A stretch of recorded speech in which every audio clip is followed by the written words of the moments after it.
Hey everybody, welcome to etrailer.com. I'm Bobby, and today we're taking a look at the Titan chain snow tire chains with steel rollers here on our 2020 Mazda CX-30.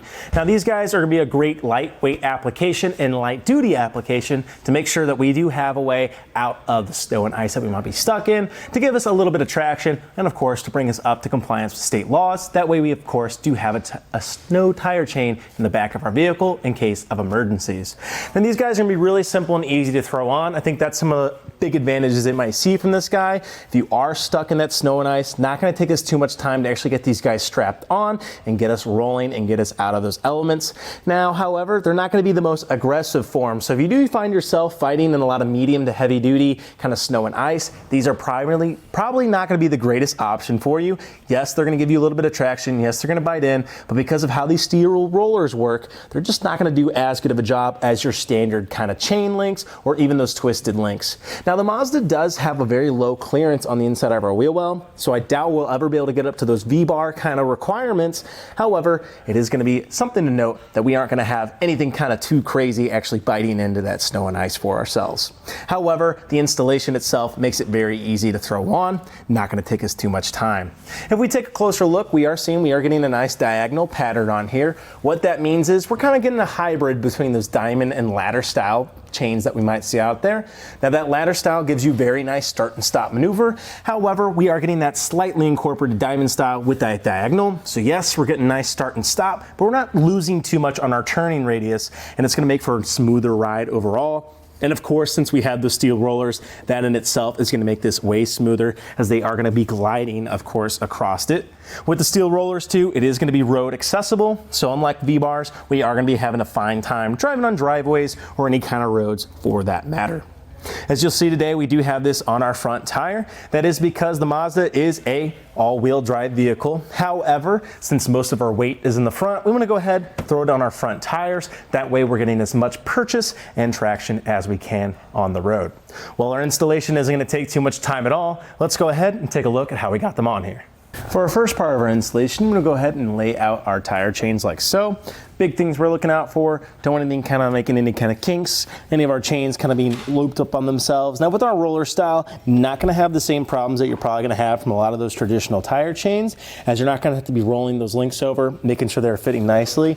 The only things I'd look out for, making sure these cables aren't kind of looped throughout of them, makes it really easy to actually take these guys apart. And that's one of the big reasons the steel rollers are nice and easy to use. Another thing to note too, we make sure our tire side up is facing us in this position, as we'll be throwing this under our vehicle and bring it across encasing it.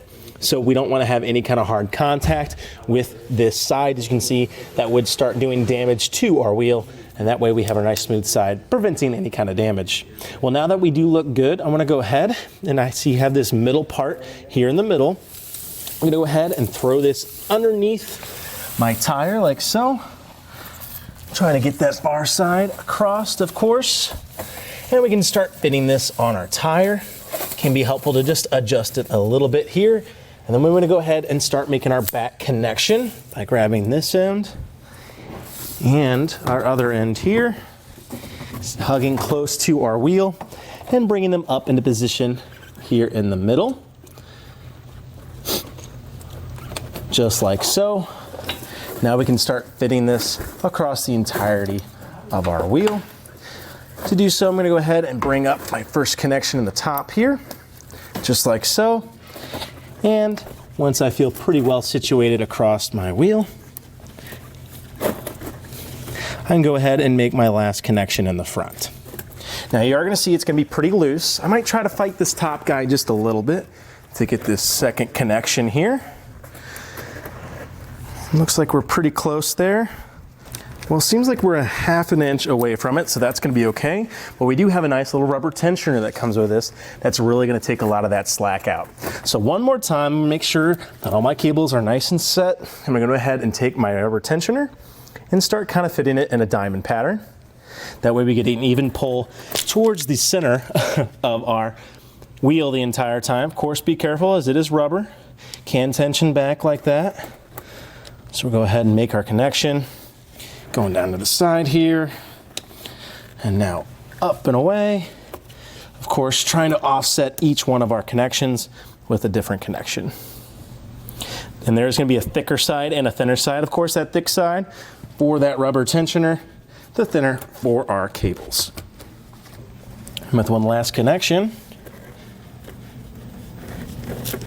we are going to be nice and set. You can see that does a good job of pulling in all that excess. And we are going to have just a little bit of movement on here. Nothing too crazy, and of course that is actually going to help our steel rollers as they are sitting on there. So one thing to do with this though is actually to go ahead, hop in our vehicle and try to come forward, back and forth. It's going to go ahead and start seating itself. This rubber tensioner is going to do a good job of starting to tension it in. But now that I can see we have pretty good contact across the entirety of our wheel, I think we are pretty set. Well, as you guys saw, that installation didn't take too much time at all. Of course, we always recommend trying to do it in your own garage a few times. Definitely can be helpful to kind of get to know your tire chains before you are stuck somewhere where you really, really need them. So can definitely go a long way, just making that application way easier for ourselves. I am a big fan of the steel rollers. If you're not needing a lot of bite in that snow and ice, these are gonna be a great job just getting you through that light dusting, you know, nothing too crazy going on. Again, with the clearance on the Mazda, I think we're gonna be hard pressed to kind of really get anything crazy on here. I might see us getting some square links and twisted links. Definitely not going to be a V-bar. And also a great thing with these two, they do come in this little handy case. Can be great for kind of collapsing them all and throw them in there. And that way we can go ahead, throw them inside our vehicle with no trouble at all. Does a good job too of keeping any of that sleet out of our vehicle once we do take the chains off. That way we're not dirtying the inside of our Mazda. Well, I think that about does it for a look at the Titan Chain snow tire chains with steel rollers here on our 2020 Mazda CX-30. I'm Bobby. Thank you for watching.